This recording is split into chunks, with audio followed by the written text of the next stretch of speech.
So number 5, create success habits. See that word? Yeah. Success. I got a great joke about that, but not for this. Yeah. So I think this is fairly, people would understand it, but maybe you can give a few examples of what success habits look like. I think that, again, social media has taken over stuff like this and oversimplified these things. Remember the butterfly and the caterpillar. Yeah. So I think maybe what I'll share here is the importance of success habits.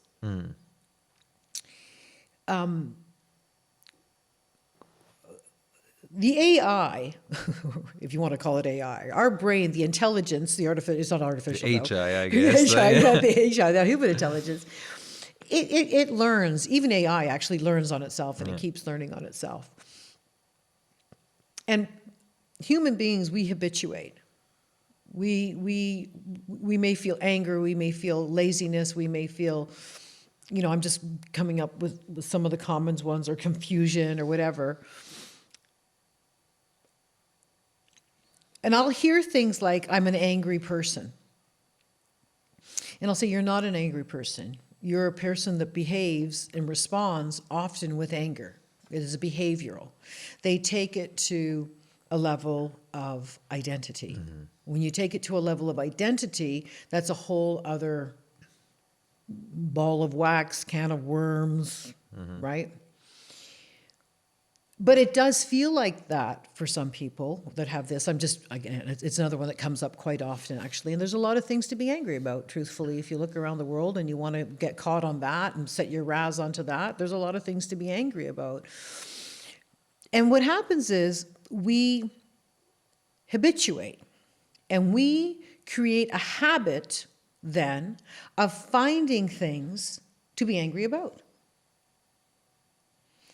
The starting place and all that, that's a whole other story. So the reason I'm saying this is because I talk about creating success habits. And sometimes even, some of the amazing people in my program will say, yeah, but that's so easy. Like I'll say, get up and, you said make your bed. Yeah. Well, it's one thing done. It's one thing done. Is it a big deal? It is for a guy that never makes his bed. It is a habit. It's for some people, it's making the bed.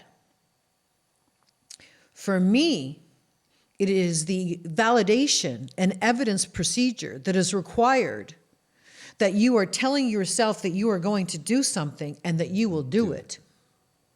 Instead of reaffirming day in, day out how I can never get things done. I never complete everything. I procrastinate all the time. I procrastinate all the time. I procrastinate all the time. If you imagine that your brain is a 3 trillion gigabyte hard drive, and it is the hard drive, then your consciousness is the keyboard.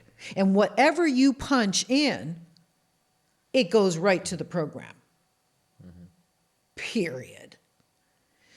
So creating a success habit, if you're a guy that's telling yourself, or a gal that's telling yourself, I never get things done, I never get things done, I never get things done, you are going to go around and create that reality for you. So I say, while you're doing that, because, they're stuck in that mess, you're stuck in that mess right now, just do one thing today. Make your bed.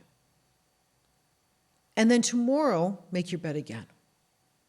People, but what's the point? I'm just going to sleep. The point is you're creating evidence so that you can start the reprogramming process, so that you can start experiencing the life you want. You say you want to catch a lucky break, but everything in your program is telling you that you can't.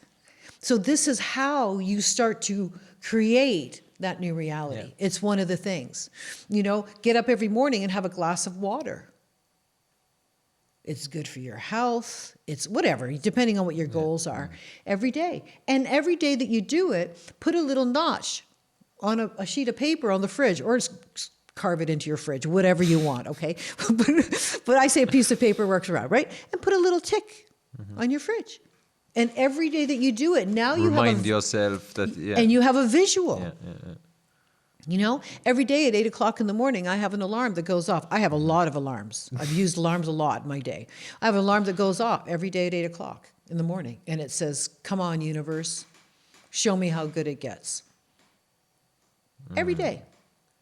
I used to have alarms, especially when I had a lot of stress and a lot of going on, and I used to. Do you remember back on the iPhone they used to have the classic? They used to have the duck. Quack, quack, quack, quack. It was an alarm. It sounded like it literally sounded like a duck. Quack, quack, quack, quack. So I had that alarm set 4 times a day. And I just set it at random times. Well, I set it like in the morning, blah, blah, blah. And it was really good because with alarms, they don't go off unless you're on airplane mode.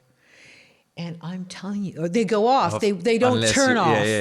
They fire off. The alarm sounds unless it's on airplane mode. Anyways, and every day I would forget.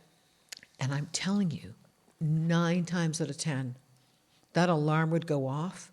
And I set that alarm, quack, quack, quack, to remind me not to take life so seriously. Whatever the drama is, and that sound makes me laugh, like quack, quack, quack. And I can't tell you how many times I'd be like, and what you got to understand. And then I hear quack, quack, quack. And I'm like, what I mean to say is, and then and it brings you back. I just gentle up and so on and so forth. And to me, that's all different things we can do for success habits. And they don't have to be huge milestones. Dad, I used to have this slant board. I had moved back in. I moved in Sweden, moved to Stockholm, came back home to Canada. I brought this time. My dad's like, "What is this?" I said, "This is a slant board. You do sit-ups on it." I said, "But if you've never done sit-ups," and he had a bit of a belly at the time. So if you've never done sit-ups, if you're going to do it, just do 1. So do 1. What's 1 going to do? I said, "Dad, do 1. Right? Just do 1 sit-up. Then the next day, see how it feels. Maybe do 2. You can double it. Double. And I went about my life. I said, but don't push yourself. Because if you push yourself and you've never done it before, it's going to feel horrible and then you're not going to want to do it. Mm-hmm. So, about a week or 2 later, we're sitting down, we're watching the TV, and Dad goes to get up off the couch and he's like, whoa, whoa. I'm like, what's the matter? Are you okay? What happened? He says, "Oh, I went on that stupid board, on that stupid slant machine board." I said, "What?" I said, "Oh, you didn't do 1. How many did you do?" "I did 15. I'm strong." I said, "I know, but now you can't get up. When are you going to go on the board again?" "What do you mean? I'm never going on that board again." Exactly. Yeah. Exactly. And this ties into what you were saying earlier about this perfection or this, and there's this, with that perfection, with this ideal, these rules that we make for ourselves, not only comes that, it comes, not only do we have to be that, it has to be instant. And my dad is not a social media, and he definitely wasn't 10 years ago when this story took place. But still something told him, I have to prove to myself I can now. You can now. But if you want longevity, if you want it to last, you must respect your condition of HBS, human being syndrome. You're not getting rid of this one. Only one way out of that, and that's death. You're humans. Bit by bit, evidence, create the success. So again, not as straightforward as reading the title, although I think a lot of people do,